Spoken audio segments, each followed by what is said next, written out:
भाई बहनों, आज कोई भी सुखी नहीं है। मनुष्य जीवन दुखों की खान है। हमारे जीवन के दुख मेरे भाई बहनों अपार है।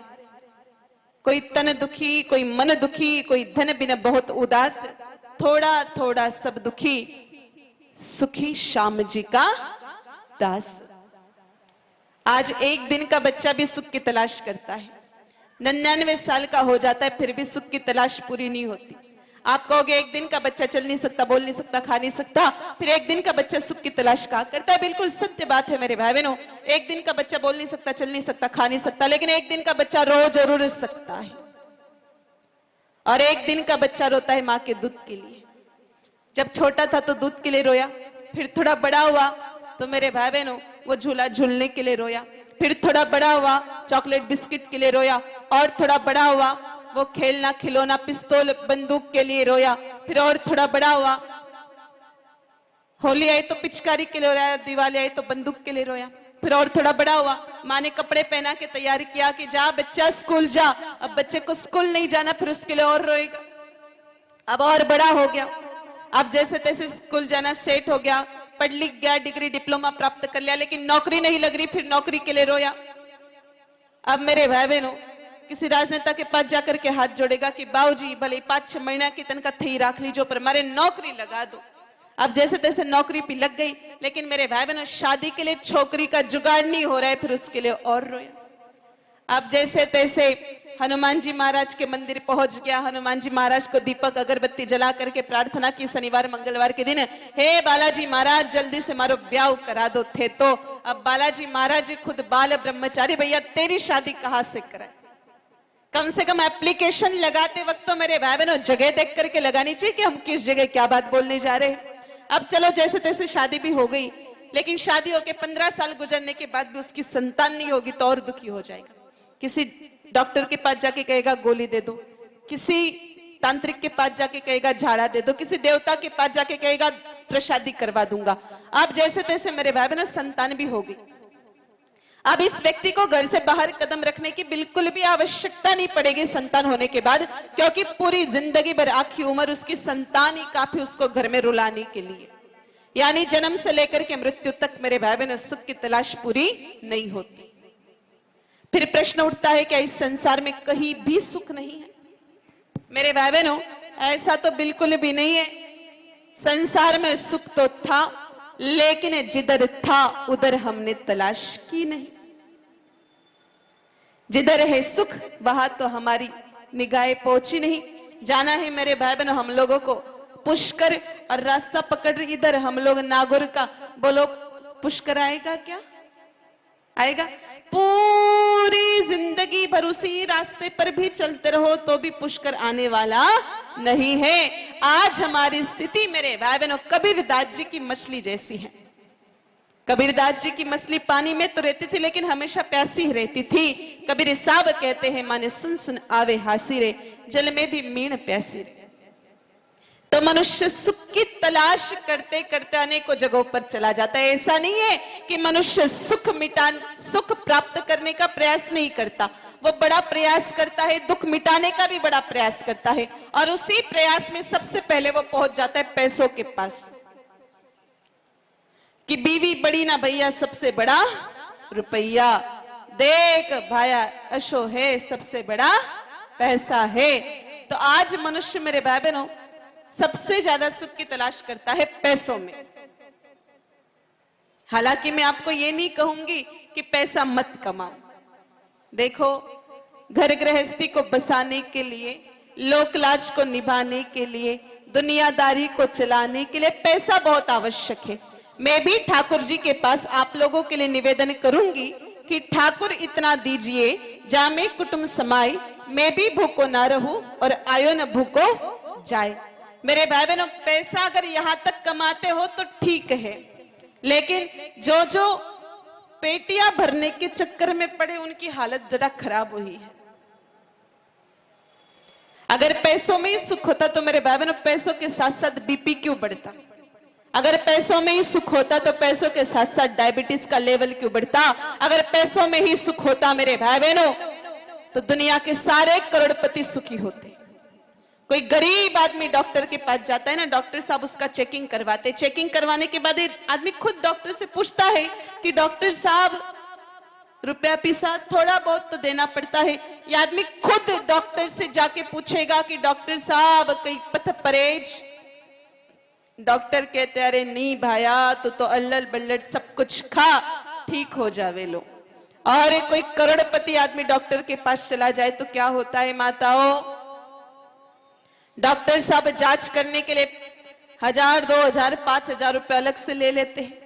ऊपर से मेरे भाई बहनों 4 परहेज और दे देते हैं। देख भैया, नमक मत खाना, मीठा मत खाना, तीखा मत खाना, घी तेल तो बिल्कुल भी मत खाना। नमक खाएगा तेरा बीपी बढ़ जाएगा, मीठा खाएगा तेरा डायबिटीज बढ़ जाएगा, तो अगर तीखा खाता है तो अल्सर एसिडिटी का शिकार हो जाएगा, और घी तेल तो बिल्कुल भी मत खाना, पहले से 2 ब्लॉकेज और होकर के हार्ट अटैक आकर के तेरा राम नाम सत्य हो जाएगा।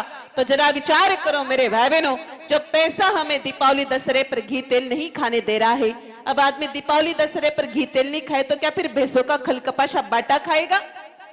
और इन्हीं पैसों में हम जिंदगी भर के सुख की तलाश करेंगे तो कैसे सुख मिलेगा? चलो पैसों में सुख नहीं है, हमारी माताओं का तो सूत्र थोड़ा अलग है, दुनिया से अलग फॉर्मूला होता है माताओं का कि महाराज माँ के तो रोकड़ पिसा की जरूरत पड़े कोनी, माँ के तो अगर पति देव 1 साल में 8 को सोना का आइटम बना ले आए तो मैं सुखी हो जाऊं। लेकिन मेरी माताओं, सोने में सुख नहीं है।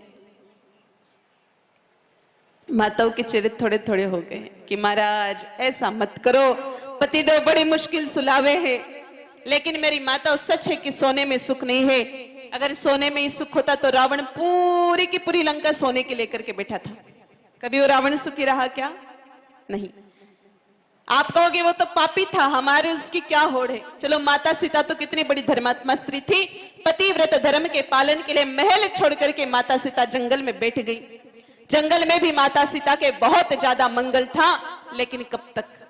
एक दिन पंचवटी में विराजमान माता सीता को सोने का हिरण नजर आया। माता सीता ने वो हिरण प्रभु श्री राम जी से मंगवाया। प्रभु श्री राम जी ने माता सीता को समझाया, देवी सोने का है दुख देगा, लेकिन माया के वशीभूत माता सीता को समझ में नहीं आया। तब प्रभु श्री राम जी ने मन ही मन विचार बनाया कि देवी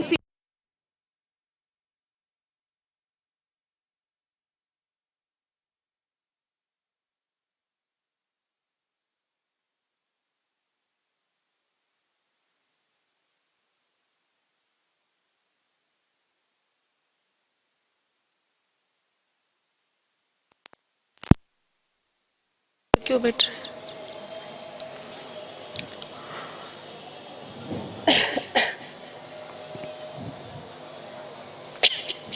राम श्री राम। तब माया के वशीभूत माता सीता को समझ में नहीं आया।